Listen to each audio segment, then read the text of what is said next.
Fala pessoal, e hoje nós vamos falar sobre o arcadismo neoclassicismo. Esse estilo de época é conhecido pelos dois nomes, viu? Então, se você vir numa prova ou na vida aí, arcadismo ou neoclassicismo, não se assuste, as duas formas estão corretas. Vamos falar primeiramente do contexto histórico, porque embora seja literatura, não tem jeito de você abandonar a história. Estão intrinsecamente relacionados, viu? Olha, o século XVIII, portanto, gente, 1700 e qualquer coisa, viu? É também conhecido como século das luzes ou século da filosofia. Muito importante isso aqui, viu? Século das luzes ou século da filosofia. Foi durante esse período que aconteceu o iluminismo. Iluminismo, minha gente, é muito utilizado pelos candidatos nas provas de redação, viu? Nos textos de redação, porque você tem que fazer alusão a fatos históricos. Então, é interessante você falar sobre iluminismo. Por que falar sobre iluminismo nas redações? Porque tem aquela questão da interdisciplinaridade lá na competência 2, viu? Mas vamos lá. Movimento intelectual que deu origem às ideias de revolução, liberalismo, cidadania, direitos humanos. Estão vendo? Por isso que tem que ser usado também na redação. Falando de literatura e falando de redação, não é? Bem como impulsionou a busca pelo conhecimento em áreas diversas. Os pensadores iluministas baseavam-se no princípio da racionalidade. Atenção, hein? Isso aqui vai ser muito importante para vocês entenderem o arcadismo e o neoclassicismo. Nada de emoção, tudo pela razão, ok? É que deveria conduzir o desenvolvimento das ciências, da política e da vida cotidiana das pessoas, iluminando-as do obscurantismo, da ignorância e do desconhecimento. Então, o que acontece com o contexto histórico do arcadismo e neoclassicismo? 1700, ok, gente? Nesse período de 1700 e alguma coisa, tá? A literatura não tem um período certo, tá bom, gente? Então, nós vimos no Barroco mais ou menos 1750, tá? É por aí que começa o arcadismo neoclassicismo. Então, eu vou apagar aqui porque nós temos que ver mais um dado importante sobre esse arcadismo neoclassicismo. Vamos lá. Diferenças entre barroco e arcadismo. O arcadismo surgiu como escola estética que se opôs ao barroco. Olha, primeiramente, oposição ao barroco, e nós já vimos as características do barroco, hein? Enquanto os versos barrocos eram gestados no conflito da existência dual, carne, espírito, céu e terra, teocentrismo versus antropocentrismo, sempre aquela dualidade ali, não sei o que é certo, o que é errado, o que é céu, o que é inferno. Essa era a tendência do barroco, não é? Nas contradições da existência humana, o arcadismo procurou restabelecer o equilíbrio à luz da razão, da racionalidade humana. Não tem muito chororô, viu, no arcadismo não, tá bom? Ele age pela razão. Os poetas, os escritores entendem que a razão é que vai explicar as coisas. Então vamos lá. Se o barroco tinha por tema transversal o temor pela fugacidade das coisas, ansioso com o fato de que tudo se transforma e se dissolve, o arcadismo, por sua vez, abraçou o eterno devir, quer dizer, o que virá pela frente. Ok? Eu vou abraçar a esperança, é o que vai chegar.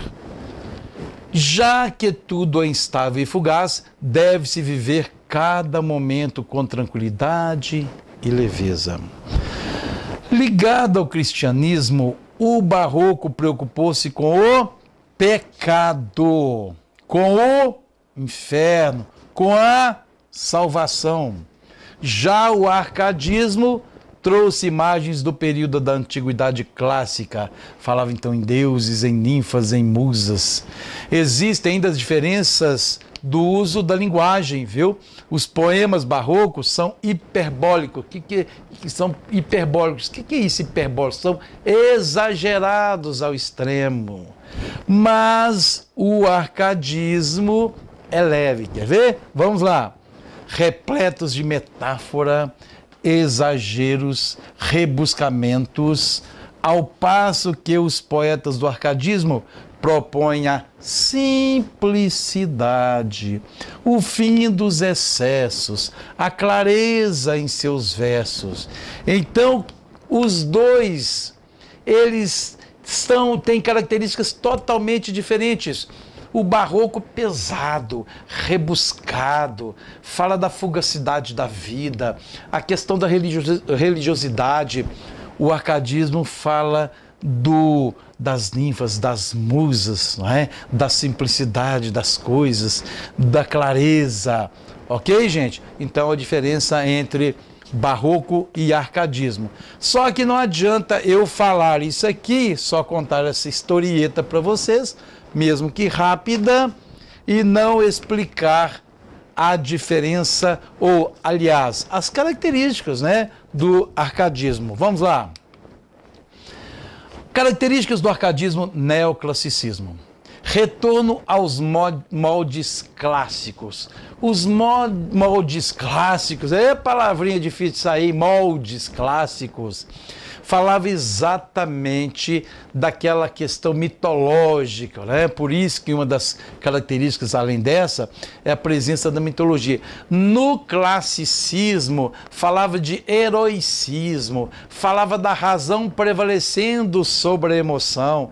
Tudo isso volta aqui no arcadismo neoclassicismo. É por isso que é chamado de neoclassicismo, o novo classicismo, a volta ao classicismo que aconteceu antes do barroco. Não aconteceu no Brasil, porque o Brasil não tinha sido descoberto ainda. Aconteceu em Portugal, não é? Aliás, o Brasil estava começando a colonização lá atrás, não é? Então, pegou um pouquinho aí do descobrimento do Brasil, sim, 1500 e qualquer coisa. Mas estava acontecendo no Brasil o quinhentismo, estava lá o classicismo, ok? Em Portugal. Então, uma volta aos moldes clássicos que aconteceram em Portugal. Presença da mitologia, então está cheio de deuses nos tempos, nas características ali, nos poemas, sabe? Os autores se intitulam como deuses mitológicos, substituem o nome deles por deuses, etc. É bem bacana isso, viu? Influência da cultura greco-romana, porque aí vem realmente a questão da cultura greco-romana, que é a questão do belo, do estético, não é? Corte do exagero barroco, nós já falamos sobre isso aí. Chega barroco de coisas pesadas, vamos tratar da leveza das coisas. Bucolismo, vida campestre. O que tem de poemas Árcades falando dos campos, falando das matas, falando de bosques, sabe? Então tudo é assim, a natureza presente na vida das pessoas. Olha que contradição com o barroco. O barroco é a religiosidade pesada, aqui a leveza, não é? Vida campestre, simplicidade, corte do excesso, equilíbrio.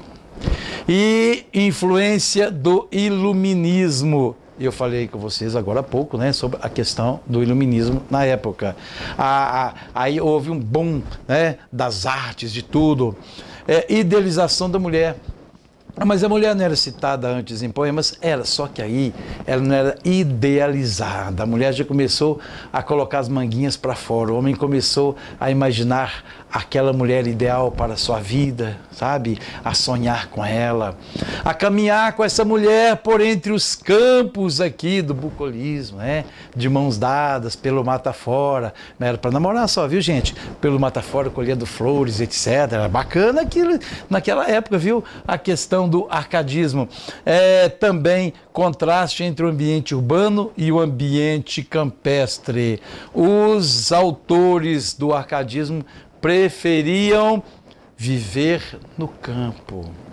Eles não gostavam do meio urbano. E moravam, né? Na verdade, moravam no meio urbano, porque a maioria eram pessoas muito cultas, daqui a pouquinho eu vou falar sobre isso.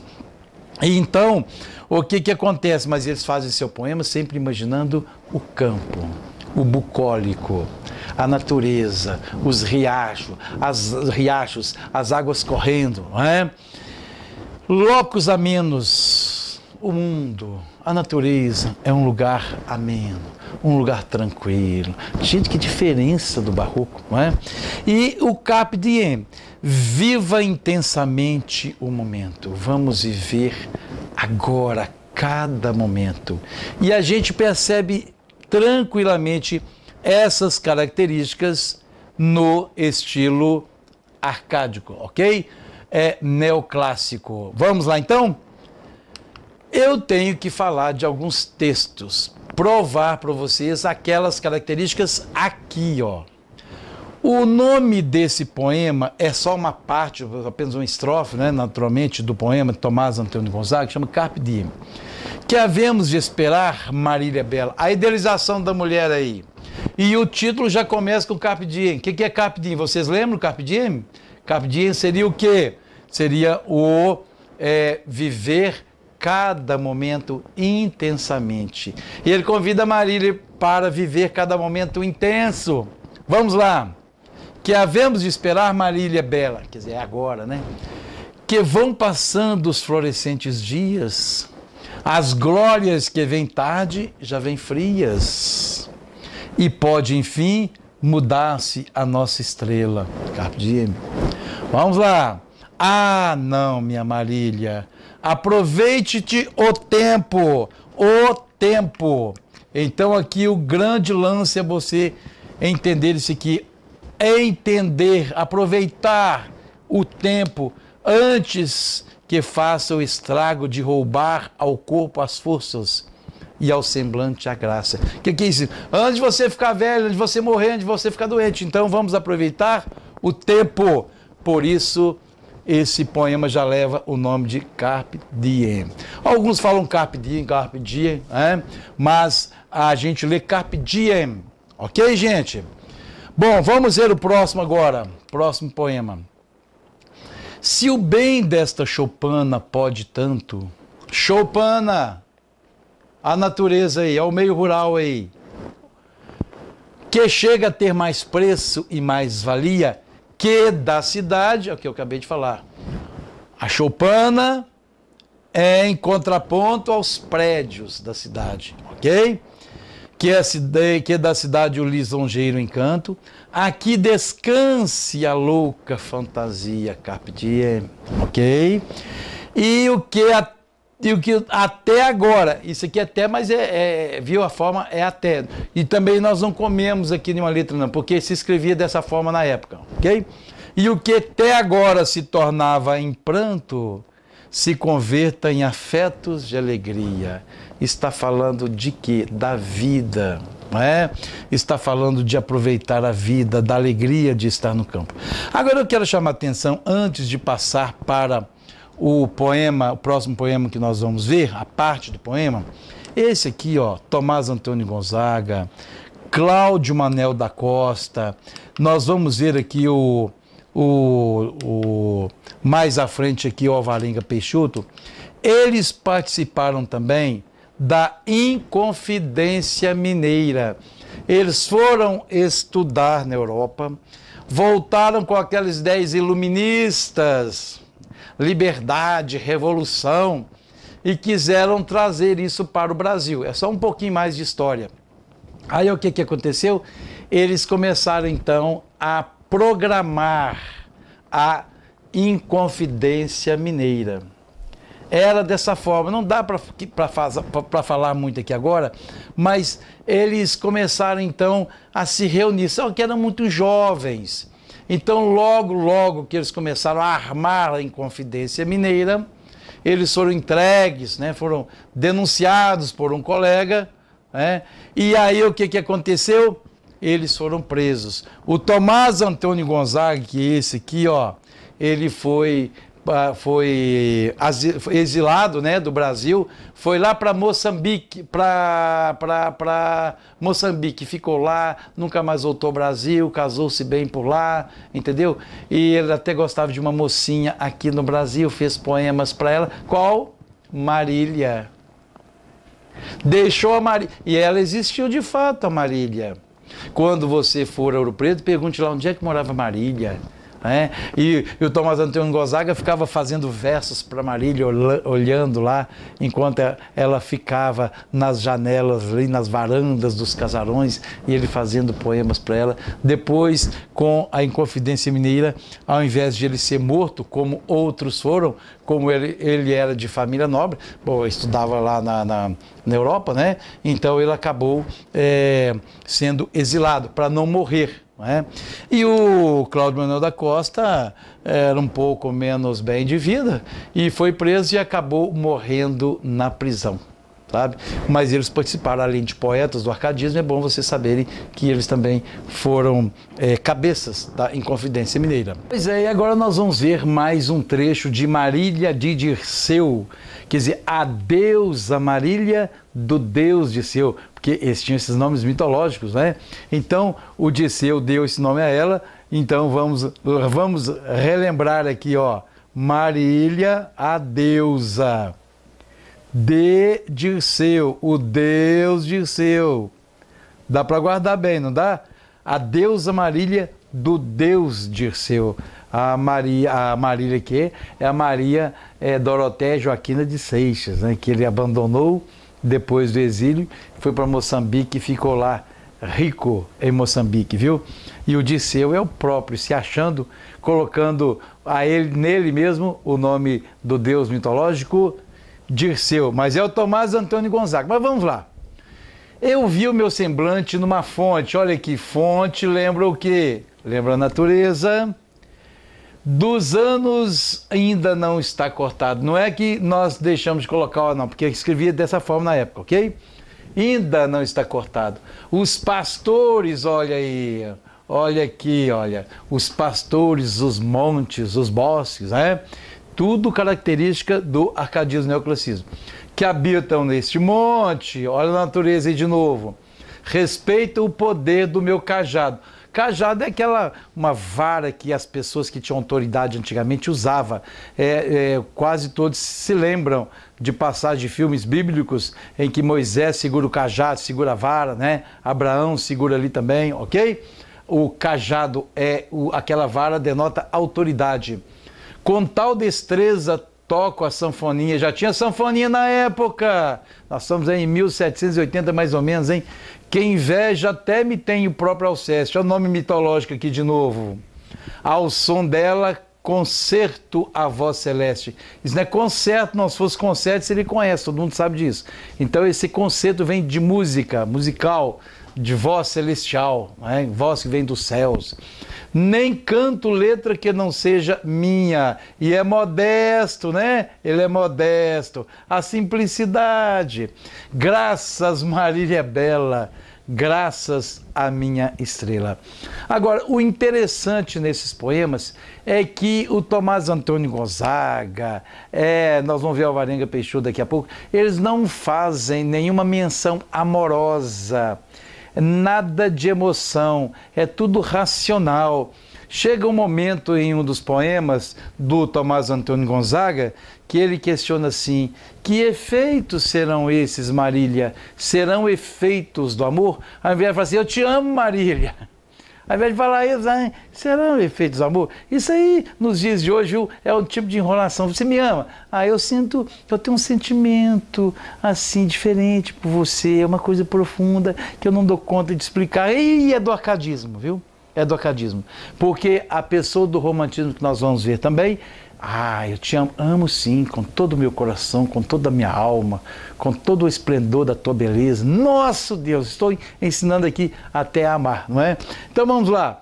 Graças, Marília Bela, graças a minha estrela. Bem, eu vou apagar aqui porque nós vamos ter mais uma última telinha para falarmos, para terminarmos essa questão aqui. Depois nós temos exercícios também, mais para frente, né? Sobre o arcadismo. Então, vamos ver aqui Vamos pegar o nosso material aqui e vamos passar para frente. Esse aqui do Alvarenga Peixoto é um trecho de Bárbara. Na verdade, esse poder chamava-se Bárbara Eliodora. Eles não faziam muita questão assim dos títulos não, né?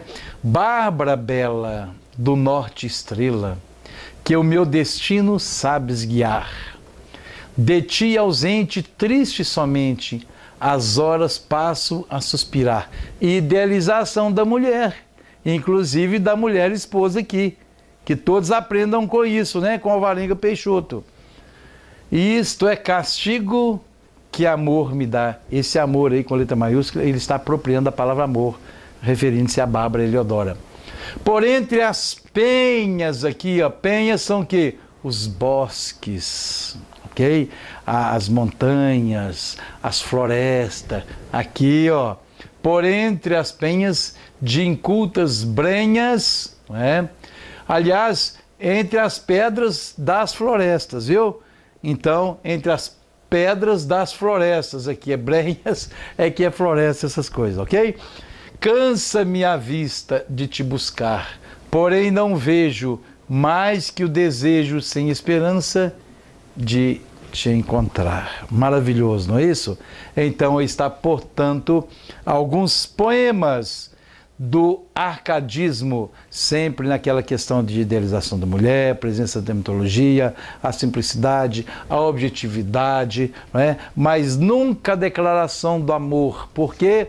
Porque age-se pela razão e não pela emoção.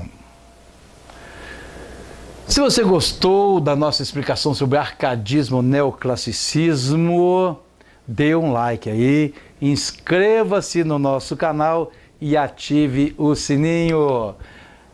Português Online, professor Elmo Fernandes, canal do YouTube. Um abraço a todos.